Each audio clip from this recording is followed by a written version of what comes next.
Duel Review is brought to you by NexusDigitalComics.com. On today's Duel Review, an update on Irredeemable and Incorruptible. I'm RJ. And I'm Nick. Let's get to it.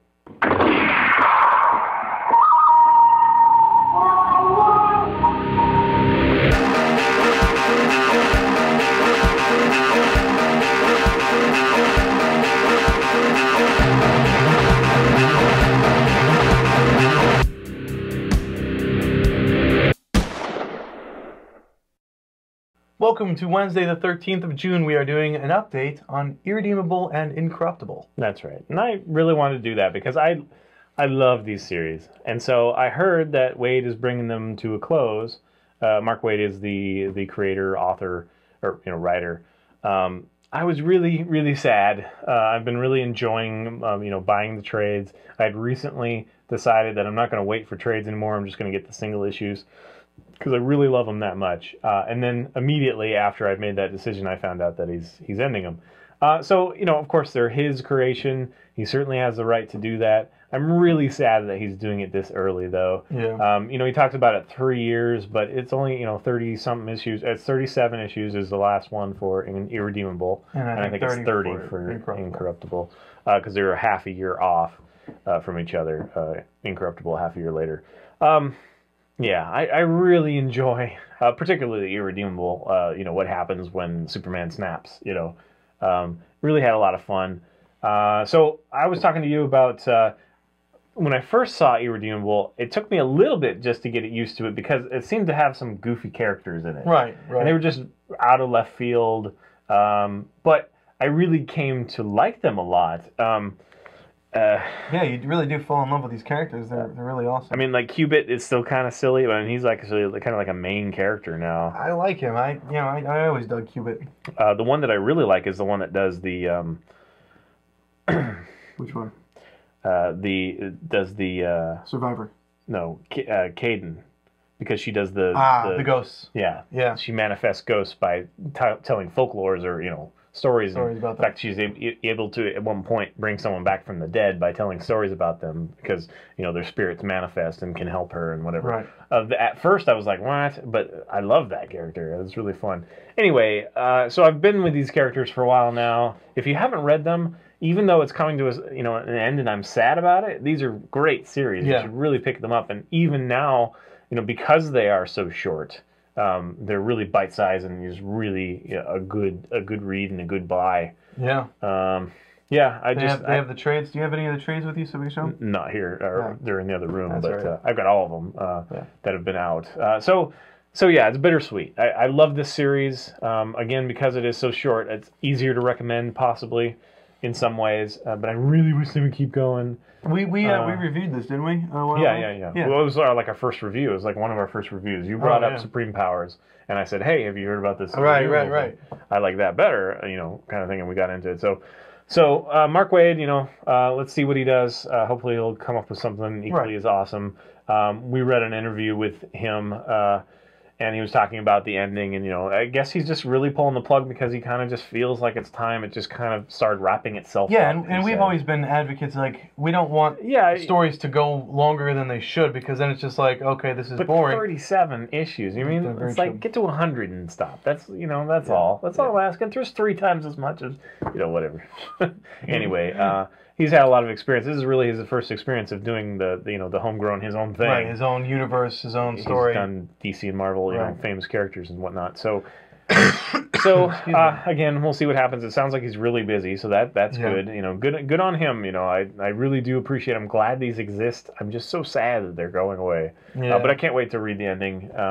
He says it's really going to be an about face for the characters. Yeah, so or a real big test for max damage and an about face for those. So does that mean that they will both kind of regain their original roles? Yeah, possibly. I mean, I think that's kind of you start thinking, but I really think Plutonian will end up that way, and I think Max is not going to end up that way. Huh. So anyway, you think he likes being a good guy?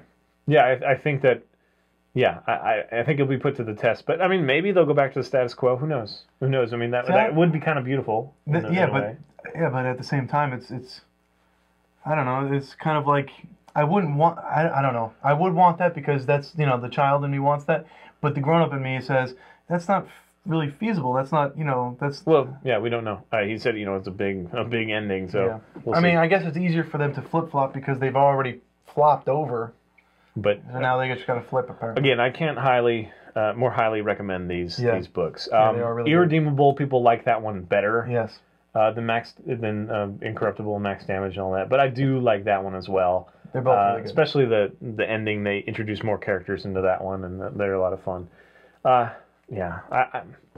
just really wanted to talk about it because I am sad. Yeah, RJ wanted to share his sorrow to you. I freaking love this. Yeah, it's just another thing that got pulled, unfortunately. But it's Yeah. got pulled for a good reason. Yeah. You know, he wanted to pull it. I mean, he wanted to stop doing it. There's no guarantee that there's not going to be more from this universe. Yeah, there may be like offshoots and stuff. But but it sounds like, it's the far end as- for Plutonian and the end for Max Damage. So. maybe they both kill each other. Yeah, too bad. But I think it was definitely worth bringing up again for people who might have missed our first review or maybe missed the book. Right. And this is really the only time to do it because in a month it's going to be over, you know, basically. I think the last issue's out. Is it? Of Irredeemable, I think so. Man. But I'm waiting for the trade.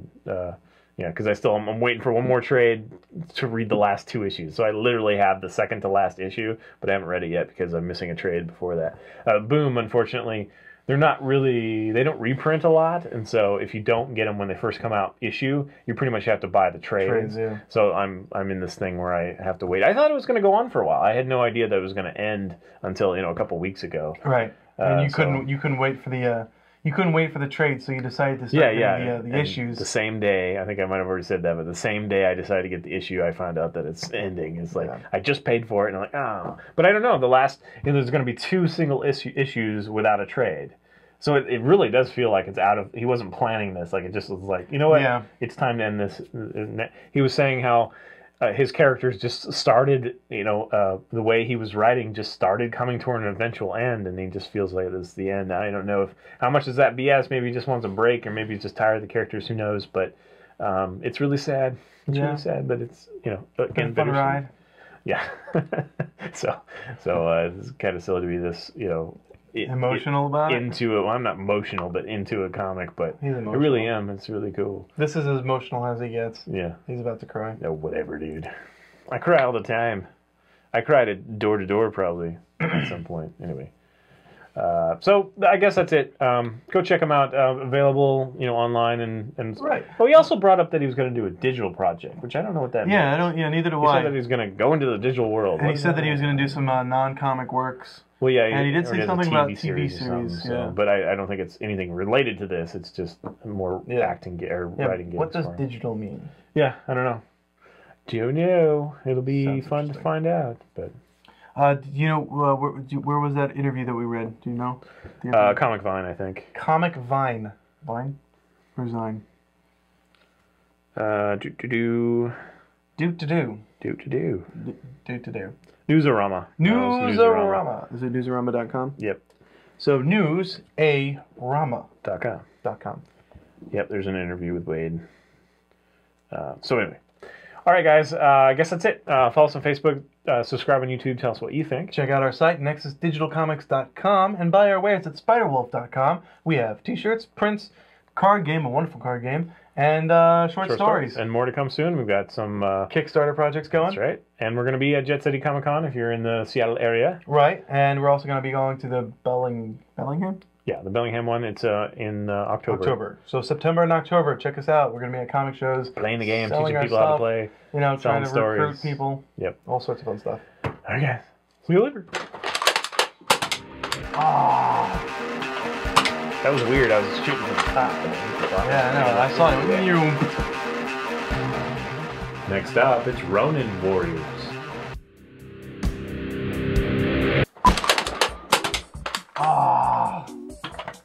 That was weird. I was shooting from the top and it hit the bottom. Yeah, I know. I saw it.